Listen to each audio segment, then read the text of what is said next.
Entrando ao vivo aqui, fala, mestre! Ao vivo e a cores. Ao Boa vivo! noite, Cezão. Boa noite a todos da Perpetual.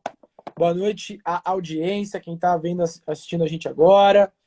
Tá ouvindo sua introdução. Acho que primeiro de tudo, Gui, é fazer com que o objetivo maior aqui dessa noite é justamente trazer esses elementos, né, esses insumos necessários para fazer com que o empresário, o empreendedor, o gestor que vai nos assistir hoje e também depois, né, pois vai ficar gravado, realmente eleve o nível de consciência, né? Uma coisa que é muito importante que a gente destaca e a gente vivencia todos os dias aqui é que muita gente ainda não acordou, né, não despertou para esse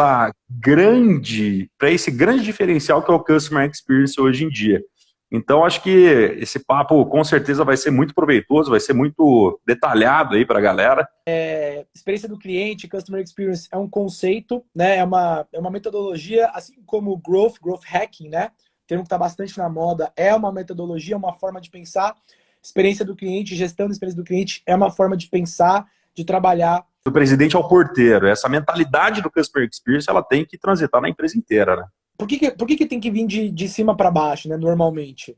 Porque vai chegar um momento em que haverão decisões estratégicas, normalmente de investimento, para serem tomadas, né? Uhum. E aí, se a diretoria, a liderança, até os acionistas não estiverem a bordo dessa tomada de decisão para este nível de gestão da experiência do cliente, as iniciativas não serão investidas e aí o projeto morre. Normalmente, iniciativas de CX que não têm o apoio da liderança morrem de Perfeito. 6 a 9 meses, né, mais ou menos. Então, Exato.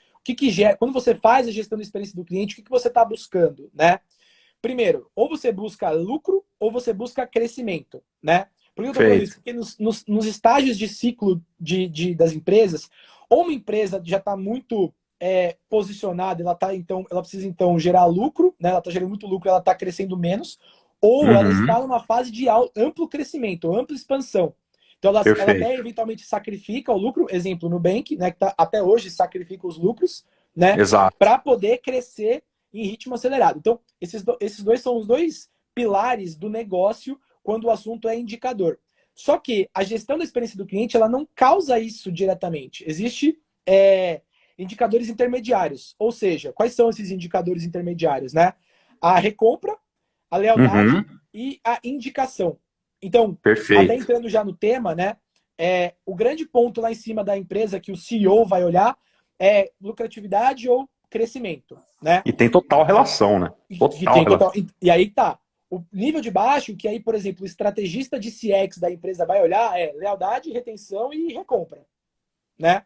E aí Perfeito. os times de baixo vão começar, idealmente, os times de baixo começam a ver as iniciativas, né, a trabalhar a operação para ver em qual desses três ponteiros vai mexer as estratégias e a operação de CX. Tá? Mas de uma forma geral, o empresário brasileiro ele tem uma série de barreiras burocráticas, enfim, mas tem uma série de barreiras que faz com que normalmente ele opere atrasado, ele opere para não de forma a inovar, mas sim de forma a se defender da concorrência. Cara, se você tivesse que cuidar de um negócio hoje, né, assim, é produto e marketing, né? Porque o Uhum. básico da experiência do cliente, a premissa é fazer o básico bem feito. Quando a gente coleta indicador, normalmente, a gente coleta com pessoas, né, com clientes, enfim, que passaram por toda a jornada e ficaram, né? E os caras que foram embora? Putz, esse é o grande. É claro que a gente tem que começar de algum lugar, então a gente começa de onde é mais Sim. fácil, onde está disponível, né? Mas o próximo Perfeito. passo são as empresas, os negócios, as marcas conseguirem acessar as pessoas que não compraram, que abandonaram de alguma forma, né? Para entender Exato. se aquela pessoa era uma persona, era um ICP, né? Um perfil de cliente mesmo que poderia se apropriar do valor que a marca entrega, Uhum. ou se a jornada teve algum problema, teve alguma quebra, né? Enfim, o grande desafio é conversar também com as pessoas que não compraram, Não né? Que compraram. pararam em algum ponto da jornada. E aí, falando de indicadores, cara, o tema da live era o seguinte, né? Como é que você relaciona os resultados da empresa com gestão da experiência do cliente, né? Na minha humilde visão, é uma questão de correlacionar os indicadores financeiros com os indicadores de gestão da experiência do cliente. Então, vamos lembrar, de novo, indicadores financeiros, né? Crescimento, né? Crescimento de receita, crescimento desses indicadores, ou lucro, né? Um dos dois, normalmente, é o que está norteando a empresa ali, tá? Perfeito. Depois, isso é indicador de negócio financeiro. Isso provavelmente é o CEO ou o CFO que vão olhar isso. No nível de baixo, aí você tem os indicadores da gestão da experiência do cliente, do resultado da estratégia, que é recompra, lealdade ou promoção, né? Um desses três. Perfeito. E aí, então, por exemplo, o NPS, ele deveria medir o fator de promoção, né? Recompra e lealdade tá muito relacionado também a quantas vezes o cara volta, em quanto tempo esse cara volta para comprar contigo, né? Exato. E aí, qual que é a relação direta que a gente faz?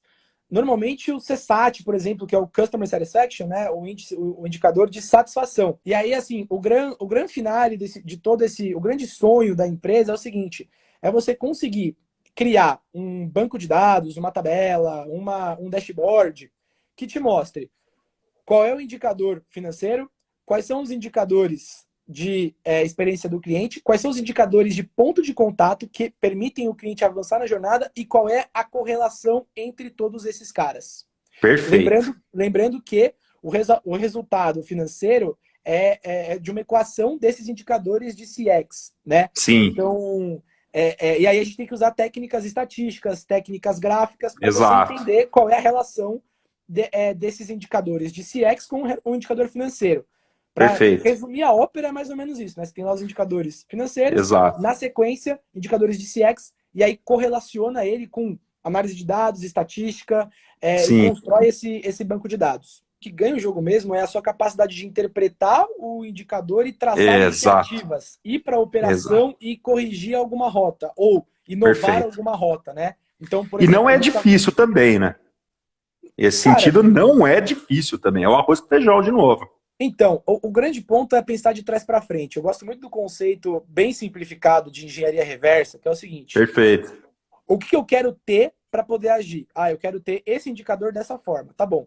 Para eu ter esse indicador dessa forma, eu tenho que voltar um passo antes. Como é que eu gero esse indicador? Né?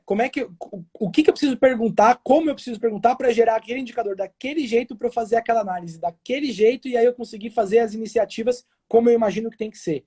Então, você fazer essa engenharia reversa, e aí tem um conceito bem forte de estatística que eu gosto muito de trabalhar, que é o plano tabular. O que é isso? É você imaginar a tabela ideal que você gostaria de ter para fazer as análises e que tipo de análise que você quer ter, e aí você faz a engenharia reversa para como é que você consegue aquela planilha, aqueles resultados, aqueles inputs daquele formato. E aí, a partir disso, você faz o caminho regresso até chegar na pergunta do questionário, por exemplo. Sim. Se não corresponder, quer dizer que tem uma falha na realidade aí. Exato, né? cara. A gestão da experiência do cliente, e tudo isso tem que estar alinhado e pautado na realidade. A gente quer mudar a realidade muitas vezes, a gente quer inovar, então mudar a realidade, mas enquanto a gente está analisando como a situação está, a gente precisa se focar no que é, né? Não imaginar como seria. Perfeito. Enfim, então, tem essa questão fundamental que é não tirar cabeça na lua, mas pé no chão, né? Exato. E aí eu trago também... O CX também tem. A questão é o quão você está disposto a encarar isso como algo para ser estudado e melhorado, né? E mitigar a chance daquele erro, daquele formato acontecer de novo. Porque às vezes pode acontecer um outro fator que você não previu que gera um erro parecido. Aqui acontece. Mas o mesmo erro... Principalmente quando você está em tecnologia, né, cara? Isso. Mas o mesmo erro, da mesma forma, não dá para errar de novo, né? É chato quando isso acontece. Significa que falhou ali o processo de autocrítica. Eu gosto muito... O ponto eu gosto muito de estratégia de preço baixo. Só que a estratégia de preço baixo com valor percebido baixo vai dar ruim. A estratégia de preço baixo com alto valor agregado é o que, cara, tá causando um rebuliço no mercado. Eu posso dar um exemplo, se você me permitir. Por favor, cara. Principalmente de infoprodutos digitais, tá? Então, por exemplo, tem ali o novo mercado do Ícaro de Carvalho, tá? Sim. Custa R$79 por mês, se você fechar o ano, se eu não me engano, acho que é tipo R$600, um negócio assim, tá? Uhum. Cara, o valor, o cara construiu uma oferta crescente muito grande. Hoje o cara tem mais de 230 aulas, se eu não me engano, para Sim, clientes anuais. Ele oferece diferenciais, então tem masterclasses exclusivas. Então, assim, e, cara, R$ 79 por mês. Cara, se você perfeito. compara, se você colocar na perspectiva do cliente, do ICP, da persona dele, ele vai olhar e falar assim, cara, com um mês eu já consigo pagar R$ 79,90. E detalhe, eles ensinam estratégias lá dentro para você, inclusive, tirar 79, até mais, muito mais, na verdade, de uma vez só, assim, sabe? Então, a proposta tá muito bem, foi muito bem desenhada, entendeu? Então, Exato. Mas eles são estratégia muito de baseados em preço. escala, né? Exato, não, e assim, de É novo, estratégia de baseado. com Aham. preço com valor baixo agregado, vai dar ruim. Estratégia de preço baixo com alto valor agregado, se você consegue manter Escala. isso, é golaço. O grande ponto, né, de CX nesse nível que a gente conversou hoje é dados, saber analisar, ou ter alguém que saiba analisar dados, propor construção de tabelas de dados, de dashboard, para que você consiga ter essa noção e ter o ímpeto de fato, melhorar a experiência, né, a percepção que o cliente tem de você, trazendo como isso o fator de diferenciação.